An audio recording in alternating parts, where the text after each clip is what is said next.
Vrá Brasil, tudo bem com vocês? Espero que esteja tudo ótimo com vocês, porque eu não estou nada ótima. Esse vídeo vai ser um vídeo bem honestão e não fiz muito roteiro. Eu tô tão atordoada com tudo que tá acontecendo que eu não consigo me concentrar para fazer minhas atividades cotidianas, sabe? Minhas atividades diárias. Eu sempre penso como que a gente pode sair dessa zona de paralisia, né? De aterro. A gente tem que movimentar, a gente tem que pensar em estratégias para modificar o curso da história e não ficar parado. E eu não posso deixar o trem parado. Eu tô aqui gravando esse vídeo para vocês, um pouco triste, um pouco desanimada, mas a gente tem que continuar. E aí eu fiquei pensando em várias coisas que aconteceram nessa última semana. E caso você assista esse vídeo lá em 2030, vai saber se o YouTube vai existir até lá. A gente acabou de passar pelo primeiro turno da eleição de 2018 e a gente está agora se encaminhando para esse segundo momento do pleito, para a gente decidir entre dois candidatos que são completamente opostos em propostas e ideias. Esse é um dos motivadores desse vídeo, e um outro motivador foram alguns casos que foram acontecendo ao longo desses últimos meses, né? Principalmente nesse último mês e nessa semana, né? Depois que aconteceu o primeiro turno da eleição. A gente teve um caso de estudantes da Universidade de Brasília que rasgaram alguns livros da biblioteca, e esses livros eram livros que falavam da época da ditadura, de direitos humanos, e a gente teve o caso do Museu Nacional que pegou fogo, e eu comecei a ver como que todos esses nossos bens, que são as nossas memórias, que são a nossa história, estão sendo destruídos. E por que que eles estão sendo destruídos? Porque é interessante que a gente seja alienado, porque é interessante que a gente não saiba da nossa história, porque a partir daí é muito mais fácil da gente contar a história que a gente quer contar a partir de agora e todo mundo vai acreditar. Se a gente não tem os registros, a gente não tem como comprovar que as coisas foram diferentes. E aí eu me lembrei do livro Fahrenheit 451, do Ray Bradbury, que é um escritor americano. Esse livro foi escrito em 1953, isto é, logo ali depois da Segunda Guerra Mundial. É um romance distópico, né, que no caso vai contar a história que se passa num futuro distante, e curiosamente esse futuro distante me parece que é agora, 2018. Eu tenho uma sensação lendo esse livro que se passa por volta de agora, no século 21. É uma sociedade que as pessoas, elas não têm mais livros nas casas delas, e quando alguém descobre que alguém tem algum livro escondido em sua casa, as pessoas denunciam essa casa, essa pessoa que tem esse livro, para os bombeiros, e os bombeiros vão nessa casa e queimam os livros. Então, os bombeiros, eles têm um papel contrário nessa sociedade. Ao invés deles apagarem um incêndio, eles causam um incêndio nos livros, que simbolicamente é a nossa memória, que simbolicamente é o que desperta a nossa angústia, é o que desperta a nossa proposição, o nosso questionamento, desperta amor, desperta desejo. Os livros contêm ali todos os sentimentos do mundo, vamos dizer assim, fazendo uma ode agora a Drummond. É uma sociedade em que as pessoas, quando você olha para elas, elas não têm mais sentimentos, elas são meio robóticas, elas têm como entretenimento apenas a televisão, e a televisão que passa todas as informações, e tem alguns programas que passam nessa televisão que são uma espécie de programas interativos em que as pessoas que estão assistindo participam desses programas, e são assuntos completamente fúteis, vamos dizer, supérfluos, e ao mesmo tempo eles não têm sentimentos em relação aos outros, eles quase não conversam, as relações são bem insípidas. Essa história vai contar a história do Montag, que é um bombeiro. Ele faz parte dessa instituição, né, que vai para casa das pessoas queimar os seus livros, e ele tem essa vida, como eu narrei para vocês, uma vida que é extremamente insípida, vazia.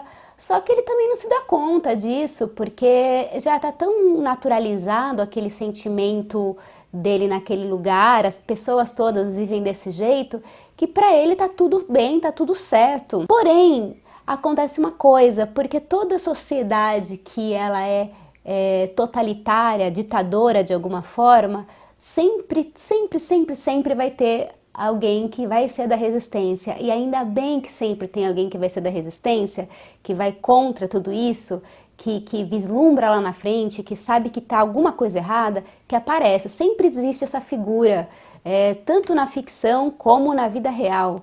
O grupo de resistência sempre vai existir.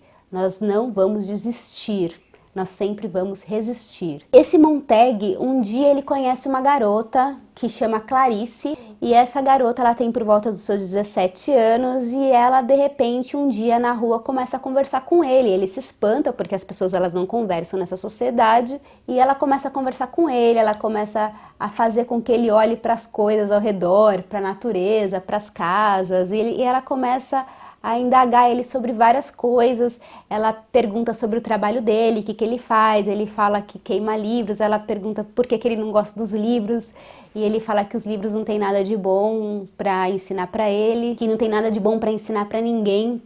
E ele fala que a vida dele é muito interessante, porque um dia ele queima um Altman, outro dia ele queima um Sartre. Ele vai falando que cada dia ele queima autores diferentes. Quando eles se encontram nessa primeira vez, a última pergunta que ela faz para ele é se ele é feliz. E aí isso dá uma mexida nele. Que tipo de pergunta é essa que ela tá me fazendo, né? E essa pergunta gera um insight na vida dele, que ele começa a reavaliar e começar a repensar o que tá acontecendo. Aí ele começa a perceber que ele não lembra de quase nada da vida dele, sabe? Que ele não sequer tem memórias.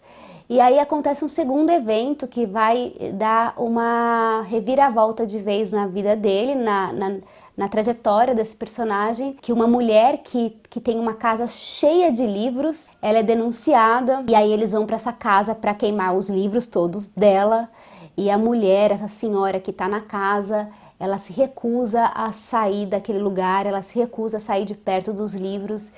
E aí acontece que os bombeiros queimam os livros e queimam a mulher junto. E é uma cena bárbara, é uma cena famosérrima, essa que, inclusive no cinema, porque tem o filme também, né? Aquele fato muda para sempre a trajetória dele, porque aquilo junto a todas as conversas que ele tem com a Clarice faz com que ele comece a sentir curiosidade por esse universo que foi privado deles. E aí acontecem várias coisas. E é louco como que uma pessoa pode vislumbrar uma coisa que acontece assim, tipo, meio século depois. Ou não tão louco, porque o tempo todo, esse pessoal que eu falei pra vocês, que é o pessoal da resistência, sempre tá avisando, né, que olha, abre o olho, você está sendo manipulado, abre o olho, isso está acontecendo, e as pessoas fecham os olhos, as pessoas não percebem, e depois que a ditadura é instaurada, depois que um estado totalitário é instaurado numa sociedade, você já não tem mais como fazer nada, porque já aconteceu, e aí para você sair desse lugar, é muito difícil, demora muito tempo, talvez nunca mais você saia desse lugar. E a gente está falando de uma distopia que foi escrita meio século passado, e há um tempo atrás também eu falei de The Handmaid's Tale, né, o conto da Aya, que também a gente tem um universo distópico, que foi escrito lá em 1982, se eu não me engano, e que também vai falar de uma sociedade, né, que ela de repente ela é tomada por uma ditadura fundamentalista. Tem uma cena específica em The Handmaid's Tale, na segunda temporada, se eu não me engano, que uma das personagens, ela vai perceber que estava tudo ali explícito através de artigos de jornal, mas ninguém percebeu nada que estava acontecendo.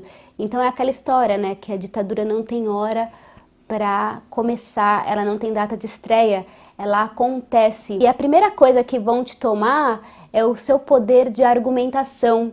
A partir do momento que você tem toda uma sociedade controlada apenas por uma mídia, essa mídia vai fazer o que bem entender. E aí a gente está vivendo esse caos todo de fake news, que você já não sabe mais o que é realidade, o que não é realidade. E você começa a ficar perdido no meio de tanta informação. É um caos generalizado, porque ninguém vai atrás da real fonte, da fonte verdadeira, porque as pessoas têm preguiça, porque de fato as pessoas elas não leem. Esse livro é melhor do que se você tivesse ido numa cartomante lá em 1953, porque a cartomante não seria tão certeira quanto este livro. Esse livro aqui também foi adaptado para o cinema em 1966, é um filme dirigido pelo Truffaut. Eu acho que vale muito a pena assistir. Quem é muito jovenzito vai se chocar com os efeitos especiais, que tem algumas coisas bem toscas, bem complicadas, assim, você dá risada de como foi feito, mas é legal ver a evolução do cinema. E eu vi também que tem uma série da HBO, ou um filme da HBO, que estreou esse ano, Fahrenheit 451. Mas eu não assisti e eu acho que também não vou assistir porque eu gosto da imagem que eu tenho do filme do Truffaut na minha cabeça. E o Truffaut, ele fez algumas adaptações, ele manteve alguns personagens que no livro morrem. Esse livro aqui, ele tem um final bem esperançoso, diferente de The Handmaid's Tale, que você não vê solução nenhuma porque vai acontecer no futuro, que parece que o mundo vai acabar mesmo e o ser humano é uma bosta. Fahrenheit 451, ele tem uma visão muito esperançosa, sabe? Que existe uma possibilidade, que a gente ainda consegue lutar, que as coisas não vão morrer.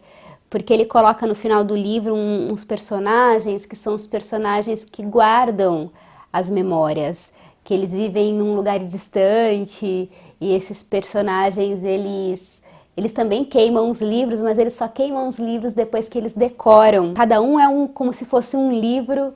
E aí é como se eu decorasse o conto da Aya, The Handmaid's Tale, da Margaret Atwood, e eu fosse, a partir de agora, o conto da Aya. E aí cada um tem a função de ser um livro que, para no futuro, quando a gente sair desse momento de trevas, a gente possa reescrever essas histórias. Tem um final muito esperançoso, e é com essa esperança que eu quero terminar esse vídeo agora. A gente tem que lutar, resistir, e lutar pela democracia. Muita gente sendo agredida, tem muita gente sendo silenciada. Pense com muito carinho na sua decisão agora no segundo turno dessa eleição.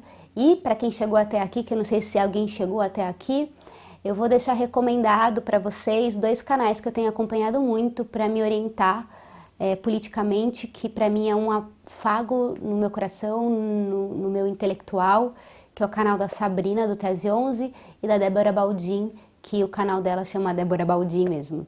Não deixem de conferir e a gente se vê na próxima. Um beijo e tchau!